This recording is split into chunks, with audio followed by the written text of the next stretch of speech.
Now, at the time of this recording, I just found out that the Super Bowl had a power outage. Well, if they're going to have a power outage, you might as well watch me, and you might as well learn something while we're waiting for them to get their power back on.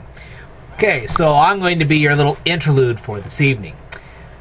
Alright, this is Circular Functions Part 4, and I'm going to go through this a little bit more simply so that you guys actually grasp this.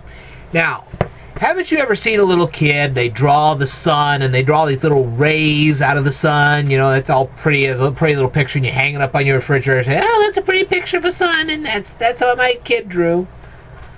Okay, that's where they get the name for radius, and eventually they get the name for radian, because it's rays of the sun. Duh. Okay, so if you will associate radius and radian with rays of the sun, you finally start getting this. Okay, so a little review here. What is the radius of the circle? Well, that is the distance from the center of the circle to the circumference. From the center to the circumference is the radius. Now, what's a radian? Okay, now this is what they call an arc. This is a portion of a circle. Okay, now here's what they do.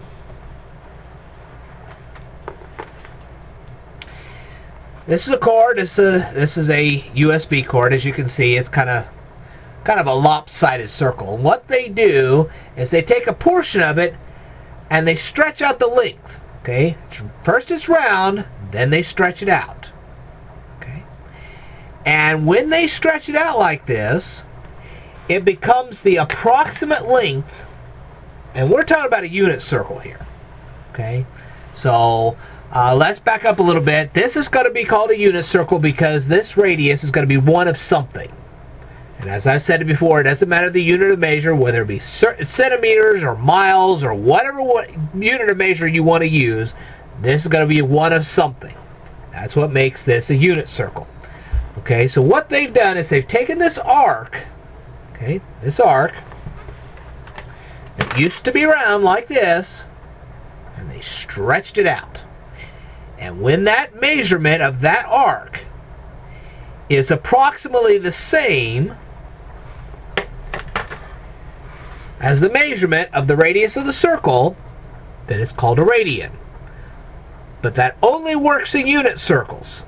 Okay, so when the measurement of this arc is 1, because the radius is 1 in a unit circle, then the arc is called a radian. And there are slightly over 6 radians in a circle. Okay, now, you're probably asking me why I've written sine and cosine on this. Okay. Well, let's take a look here. When you have a unit circle, the hypotenuse of this right angle triangle is automatically 1. Why? Because the hypotenuse of this right angle triangle is also the radius of the circle. You would say, well, that's the radius. Well, so is that, and so is this. Anytime you draw a line from the center of the circle to its circumference, you got a radius. It doesn't matter whether it's up here, or even over here. So the hypotenuse of this right angle triangle is 1. Now, the distance from here to here is x. Why? Because we drew a line from this point down here, and that distance is exactly the same as, well, it's the distance from the center to point X. Okay. Now, the distance from here to here is Y. Okay. So, what you have here is an angle. See this angle right here? Well, that angle, when those rays form that angle, the angle doesn't change just because you extend out the rays. This is a ray, this is a ray, this is also a radius, and this is a radius. But if we were to extend these out, if we were to extend these rays out beyond this circle, they would just be called rays. They wouldn't be called radius or radii. Okay? Radii, by the way, Radii, by the way, is the plural of radius. Don't ask me. I don't know. I may present that in a future video, but in the meantime, go with it. Okay? So, x is the distance from the center to this point. Y is the distance from this point to the radius. Okay. So, by the Pythagorean Theorem, if we were to take this number and square it, take this number and square it, and add them together, we come up with 1. Okay? Now, we're going to presume that this is a 45-degree angle. That will make this 45 degrees. Okay? Now then, 45 degrees is not exactly a full radian. I'll go with that right now. That's true. If you have a 45-degree angle, you do not have a full radian. A radian, I believe, is like 57 some odd degrees. 57 and some change. Okay, but we're going to go with the 45-degree angle because, as we all know, there are 90 degrees between this and this. Divide that in half, we got 45 degrees. Okay. Now, we're going to use the 45 degrees to kind of explain the sine and the cosine. Okay? Now, what they do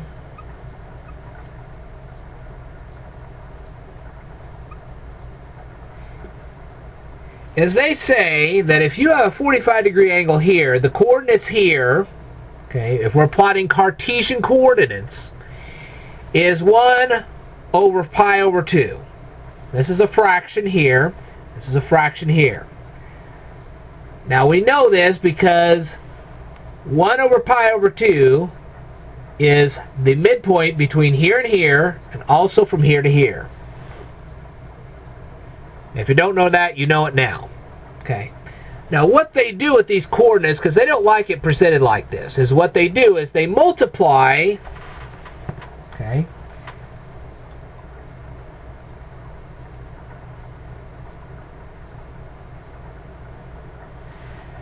they multiply 1 over 2 over the square root of 2 by the square root of 2 times over the square root of 2.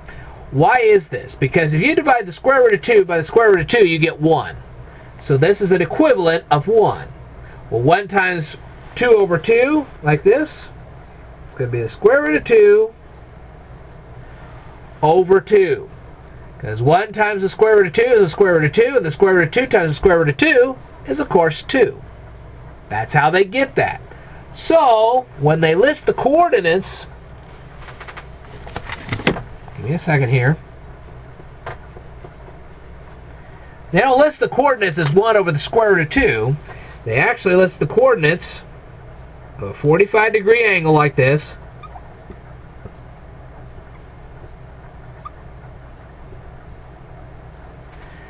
As this. Okay. So, what they do here is when they show this point here, I'm going to darken this point right here. See that point right there? When they show that point, what they say, give me just a second here, because I'm going to write this down, because this is going to confuse you if you don't listen to me very carefully.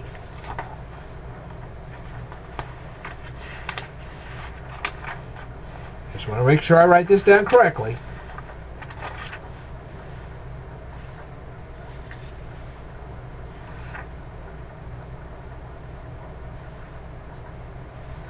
Okay. What they'll do is, instead of listing x and y, is they'll list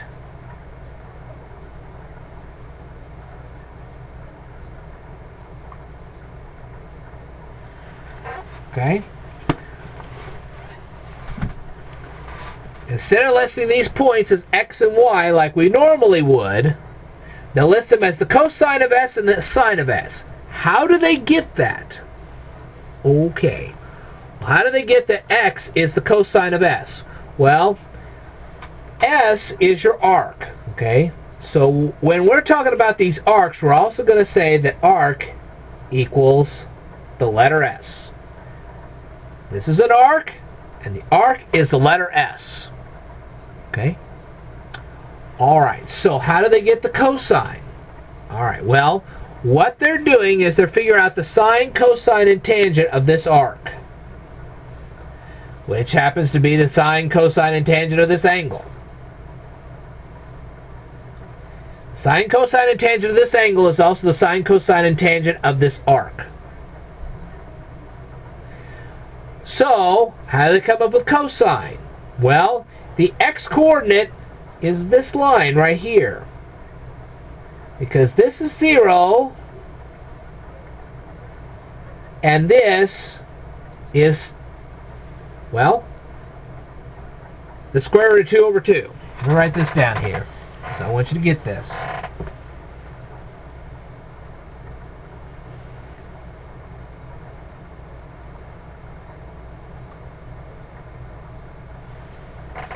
Okay? The length of this line is the square root of 2 over 2. Okay? Well, actually, it's not. Actually will be. Believe it or not, it will be the square root of 2 over 2. Okay?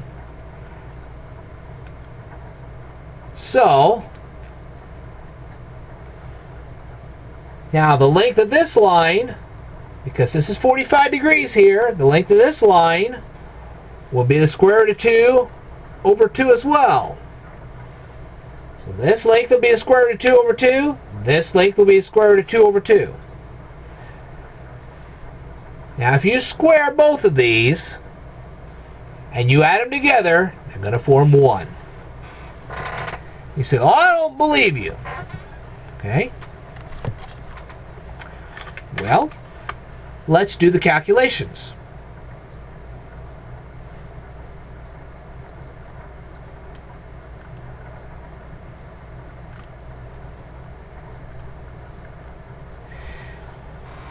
One divided by the square root of 2, or the square root of 2 over 2, is that number right there. Now,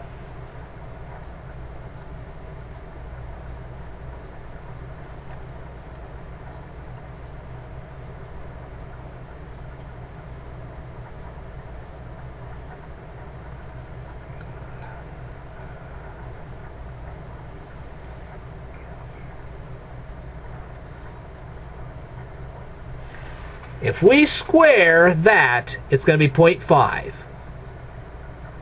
And then, if we square the square root of 2 over 2, it's going to be 0.5. Well, 0.5 plus 0.5 is 1. So,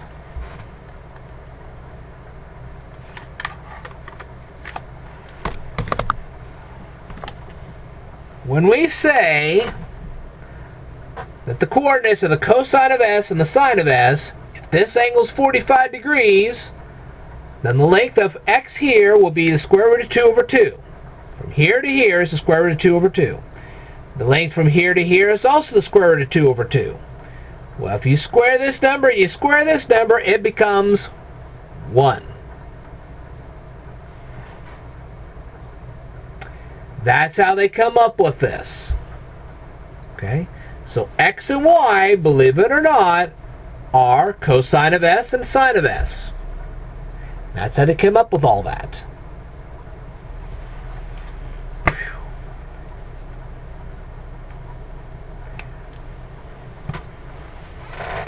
Now then, one more thing I want to teach you. If all this is true,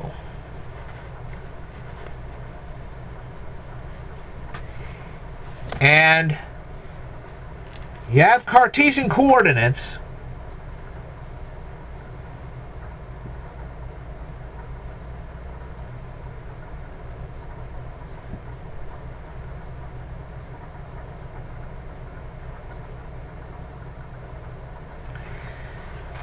Let's say you have a number line like this. Okay? It's a number line. Believe it or not, you have y2, y1. Now, I've written this poorly.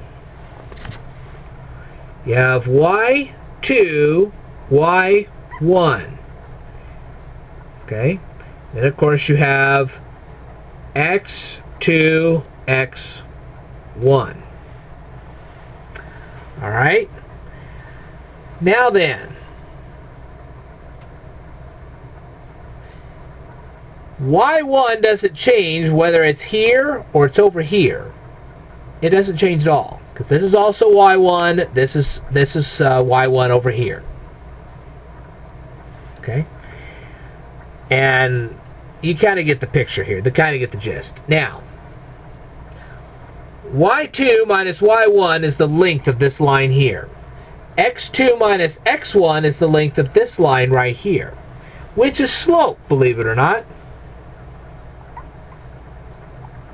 You remember our friend the slope?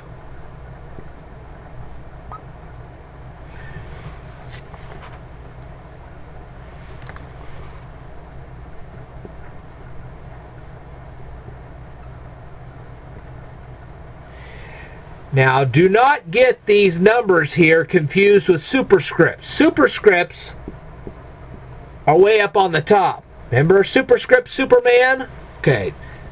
These numbers here are not superscripts. They're called subscripts. And all they do is they represent some kind of a numerical value. So y2 minus y1, x2 minus x1. Now here's the kick. How do you figure up tangent? Remember we had sine, cosine, and tangent? How do you figure that up? Well, tangent is opposite over adjacent.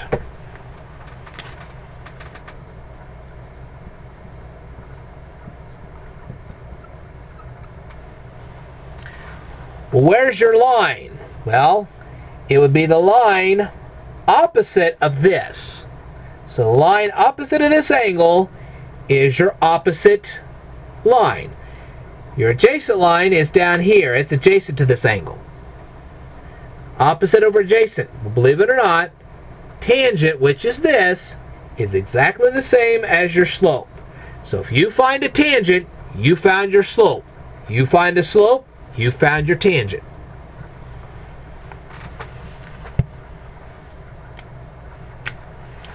What do you think, people? I think it's brilliant. So now you have the fourth lesson in circular functions. I will tell you more in a future video. Stay tuned.